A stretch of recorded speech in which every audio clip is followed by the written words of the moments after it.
Welcome to Mitch-Builds. I'm Mitch, and today we're building every Star Wars fan's favorite two-legged snow steed, and occasional sleeping bag, the Tauntaun from Star Wars Episode 5. I'm even going to build a rider for our Tauntaun too. Since he's got the cooler snow gear, I'm going to pick Han Solo over Luke. I thought they smelled bad on the outside. Let's start with our Tauntaun's head, who I'm going to call Tim. For Tim's muzzle, I'm using these rounded tiles and a black hot dog to attach them at just the right angle. I'll clip in some teeth here so that the majority of the spike is covered and just a little bit peeks out. Tauntauns seem to have two sets of nostrils, so to recreate that here, I'll use a set of binoculars for the smaller nostrils and some Technic parts for the main pair. A bar and clip connection here lets me set that angle. Next, I'll add some more teeth, once again with just a little bit visible from the front. Then, for his lower jaw, I'll use some robot arms and spikes for teeth. I'll use this rock part to represent some fur that can connect with some clips. The lower teeth look too prominent, so we'll just partly cover them with these open studs. For Tim's unsettlingly human-like eyes, I'll use this inkwell part and an open stud in white. I'll attach that into the rest of the head before building up some cheekbones, using a robot arm, some clips, and a gray banana. To help his eyes look a little less unsettling, I'll add some eyebrows in. This way, he's not so wide-eyed. However, these eyebrows look a little too angry, so I'm gonna try out a minifigure arm instead. Ooh. They don't really solve our eyebrow problem, but I think the minifigure shoulder joint will be great for the nubs on the top of Tim's head. Maybe I can just rotate the original eyebrows to get a better look. For his ears, I'm using the inside of this bionicle eye part to simulate the correct shape. Then, some more fur can fill in the top of his head. For our Tauntaun horns, I'm dipping into my supply of forbidden gummies for some old bionicle parts which have the perfect pattern for Tauntaun horns. These Crota originally came as the brains of Bionicle Rakshi. I'll attach the Crota with some pneumatic tees and robot arms. Then I'll clip a barb into the end of this robot arm for the tip of the horn. The horns can attach in with some more robot arms and an inkwell for the stud connection. Finally, I'll build up the back of Tim's head to wrap up this section. Next, let's take a quick detour and build Han, so that I can make sure I scale the Tauntaun appropriately. LEGO actually made a large Han Solo figure based on the Solo movie. But something about this molded head scares me enough to attempt a custom build. For that, I'm going the stylized LEGO route, and using a tan 2x2 tile, to which I'll add some brackets and snot bricks. Han's goggles will be another bracket with some clear tiles. Then, I'm adding a snot brick and a few more parts to round out the head. For the hood's fur, we'll use these corrugated tubes in tan. Let's connect two together and see how it looks. To attach the fur, I'll use some T-bars and clips with these curved slopes to connect into the studs on the side of Han's head. I'd say that's an improvement over LEGO's version. For Han's arm, I'm stacking these round bricks, then adding a ball joint for the shoulder. And I'll use some rounded plates for the elbow joint. Finally, it's a couple of bricks for his forearm, and some clips to complete his gloved hand.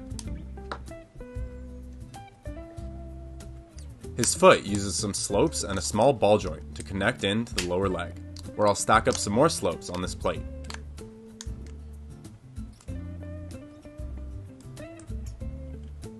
Next, for his upper leg, I'm using some white bricks, with a clip for his knee and a ball joint for his hip.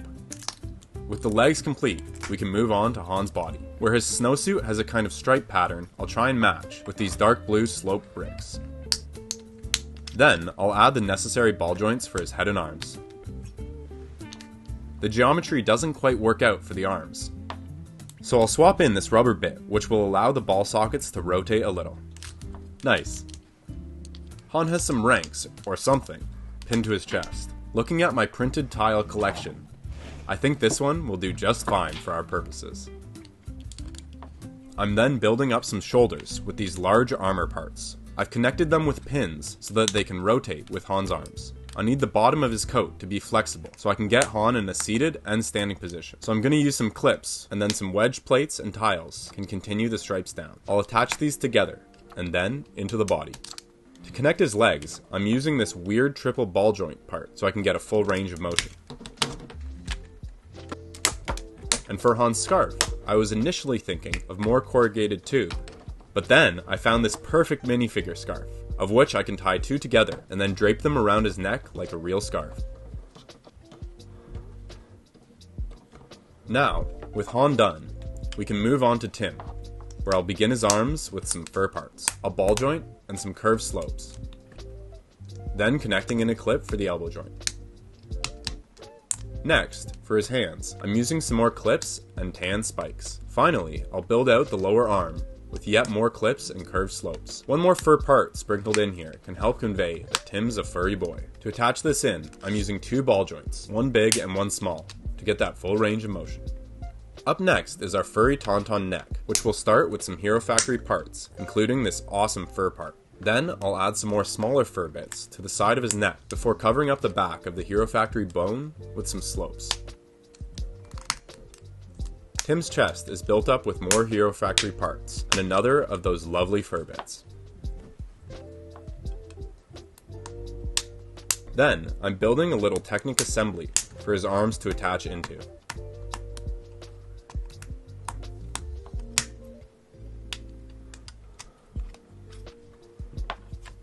His shoulders can get rounded out with this little furry assembly. I'm going to attach it in with an admittedly insane mess of bars and clips to get the position just right.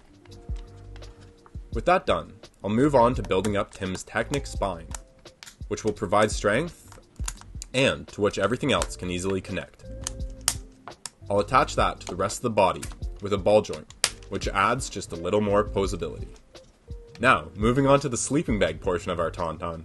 I'll start Tim's belly with some snot bricks and some slopes, before installing these large curved slopes to give the appropriate belly thickness. To these, I'll add some more fur for good measure, and as a little Easter egg, let's find my only Luke Skywalker minifigure and hide him in Tim's belly for warmth. That'll clip on with a ball joint, and we can rotate it into place, where I can add a few zipline parts for the bottom of the saddle. For Tim's back, I'm going to start with this large slope part, to which I'll add a bunch of plates and some Technic bits, so I can connect it in to the spine later on. Han's Tauntaun is carrying a bunch of supplies, so I want to add some rolls to his back. For that, I'll rifle through my binder of Lego cloth to find these grey and white capes. Next, you can admire my sleeping bag rolling skills, as I roll both these capes up and add a little Lego elastic to hold them in place, which I'll also use to connect them in to Tim's back. Afterwards, we can connect that in with another ball joint so I can get the right angle without having to do any Lego math. For Tim's saddle, I'll use these clips to get a slight angle between these larger curved parts, to which I'll add a pommel built with yet more clips. Underneath the saddle flap, there's some furs, so I'll use these two crazy Duplo fur parts. Those can just sit in place, and the saddle will go over top to hold them in. Eagle-eyed viewers will have noticed this flex tube I've added, which we can use to connect in some more baggage for Tim here. For the baggage, I'm using a variety of minifigure backpacks, and even a suitcase, all connected to a robot hand, which can conveniently clip into our trusty flex tube before we move on to the tail. I'm going to use an old school Bionicle technique here, which needs OG ball sockets to work. This is how all good Bionicle tails were made before Hero Factory came around.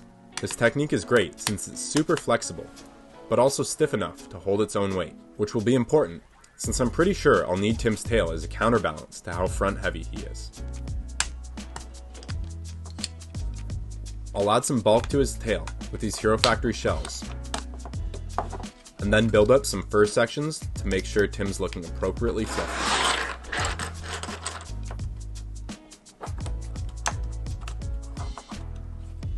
I'll fill out the bottom of his tail by patterning a few more slope parts on clips so that they can be posed as needed.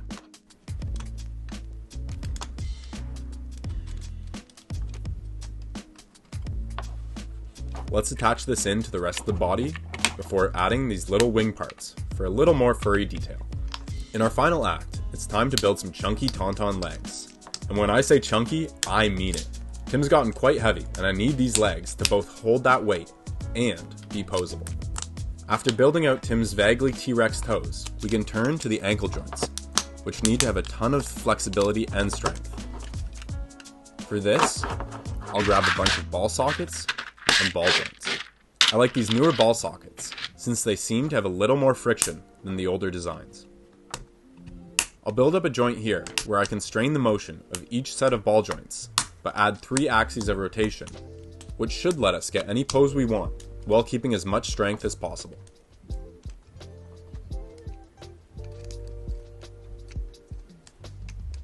For Tim's lower legs, first, I'm adding some Technic bricks to this plate before connecting some lift arms and a set of double ball joints, then another set of double ball sockets. To detail the back of the leg, I'll add some plates to this inverted slope and connect that in like so. Likewise, for the shin, I'll use another slope, and this time, add some more fur bits. Now, let's clip that into the foot.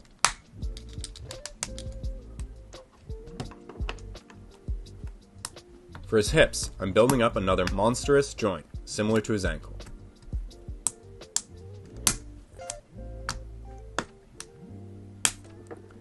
Next, I'm adding a pair of ball joints to this Technic beam for his knee, before connecting this in to his hip. This should provide the legs with all the strength that I need. To round out the legs, I'll connect some Technic bricks before building up the thigh assembly, using some more fur parts, as well as some large slopes. Next, some tiled off snot bricks can connect in. And then I'll build up some plates and brackets.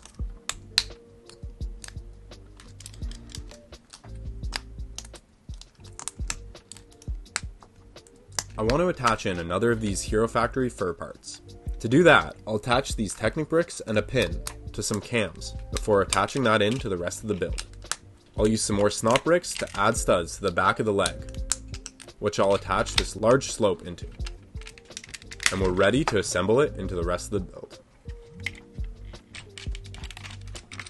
The last thing to do is attach Tim's head and build up a quick set of reins before moving on to the beauty shots.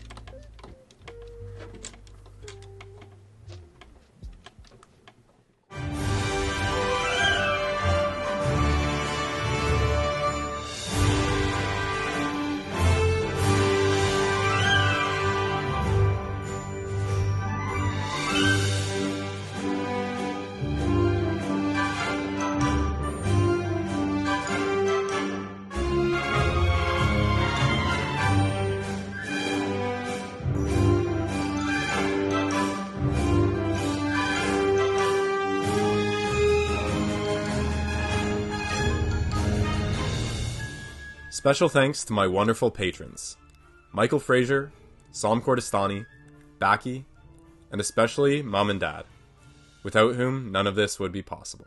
Thanks for watching, and I'll see you in the next one. But until then, happy building.